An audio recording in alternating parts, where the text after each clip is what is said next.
Welcome to Chillin' 101. We hope this video helps. In this video, I will show how to make curry vada. To begin, you'll need to soak 1 cup of chana dal for at least 2 to 3 hours, allowing it to soften perfectly.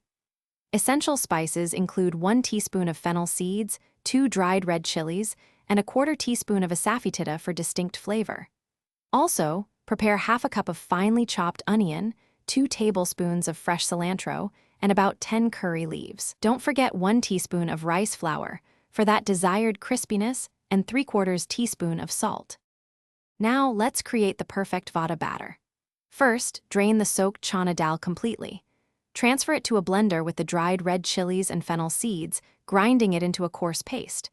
Be careful to add only about 1 tablespoon of water if necessary to maintain a thick consistency. Then, fold in the chopped onions, cilantro, curry leaves, a 1/4 teaspoon of asafoetida, a 1/4 teaspoon of turmeric, and 1 teaspoon of rice flour. Mix everything well until fully combined. It's time to shape and fry your delicious vadas. Heat about 1½ cups of oil in a deep pan over medium heat. The oil should be hot but not smoking. To prevent sticking, moisten your hands with a little water. Take small, lemon-sized portions of the batter, flatten them into patties, and carefully slide them into the hot oil. Fry them in batches, ensuring not to overcrowd the pan, until they achieve a beautiful golden brown color and a wonderfully crispy texture. Your freshly made curry vadas are now ready to be enjoyed. For the best experience, serve them immediately while they are still warm and crispy.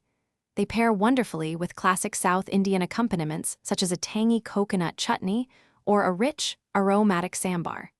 You can also break the vadas into smaller pieces and simmer them in a flavorful curry gravy.